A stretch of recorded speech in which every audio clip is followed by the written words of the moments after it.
हफ्ते में एक निकलनी है। एक हफ्ते में।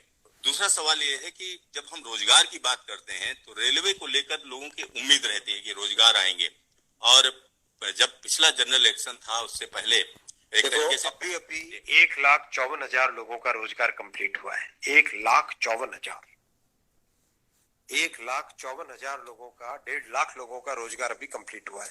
एम्प्लॉयमेंट ऑर्डर्स मिल गए, लोगों का रजिस्ट्रेशन हो गया, आगे जॉब में अब उनके ट्रेनिंग के लिए लोग जाने लगे। जैसे ये प्रोसेस कंप्लीट हुआ, नेक्स्ट प्रोसेस चालू हुआ। बहुत लंबे समय से सबकी डिमांड थी कि इसको एनुअल बनाया जाए। एनुअल इसलिए बनाया जाए, अगर 4-4, 5-5 साल के गैप में आता है तो कई लोगों की एज निकल जाती है उसमें से, राइट। इसीलिए अब एनुअल सिस्टम की तरफ मूव कर रहे हैं।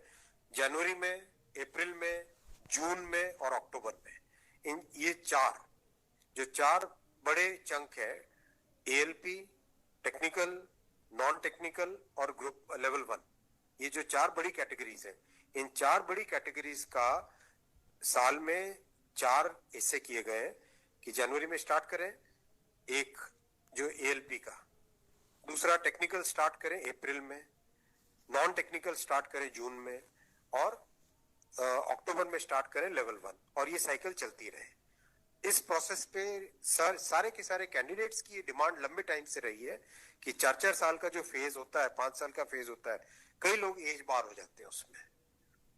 एक हर साल आपको अपॉर्चुनिटी मिलती रहेगी तो सबको अपॉर्चुनिटी मिलेगी। इस थिंकिंग के साथ आगे बढ़े, और इसी थिंकिंग और इसमें भी जितनी रिक्वायरमेंट थी उससे ज्यादा अभी नोटिफाई किया है। 1 साल के हिसाब से जो रिक्वायरमेंट है, 1 साल के हिसाब से, अगर जैसे लोको पायलट का मैटर है, कितने लोग रिटायर होते हैं उससे ज्यादा लिए हैं, राइट। टेक्नीशियन का है तो टेक्नीशियन का जो अप्रैल के आसपास, अप्रैल से पहले निकल आएगा, क्योंकि हम लोग वो मॉडल कोड ऑफ कंडक्ट को भी अवॉइड करना चाहते थे, वरना नॉर्मल प्रोसेस में अप्रैल में निकलता है टेक्नीशियन का, पर मॉडल कोड ऑफ कोड को अवॉइड करने के लिए पहले निकाला है। तो जनवरी, अप्रैल, जून, अक्टूबर, फिर अगले साल वापस जनवरी, अप्रैल, जून, अक्टूबर, फिर अगले साल वापस, इस हिसाब से ये प्रोसेस कर रहे हैं। सर 1 साल में कितने जॉब्स निकलेंगे इसमें? डिपेंड करेगा जिसकी जितनी रिक्वायरमेंट है। हर एक जोन की अपनी अपनी रिक्वायरमेंट आती है, हर डिवीजन की रिक्वायरमेंट आती है, कोई एस्टिमेट नहीं, हर वर्कशॉप से आती है। एस्टिमेट बनता है, बन के ही तो निकलता है, फिर एस्टिमेट बन के निकलता है ना, फिर हर एक कैटेगरी के लिए अलग अलग बनता है। अभी 1.5 लाख लोगों को जॉब दिया।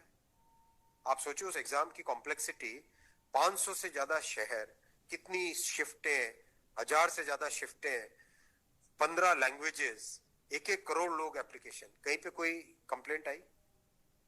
0 कंप्लेंट। कहीं पे कोई paper leak? 0 paper leak. Complete हुआ ना एकदम ट्रांसपेरेंटली।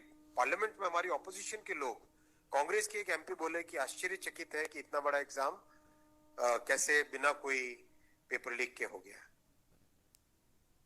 तो एक उस चीज को भी तो देखो। Thank you sir.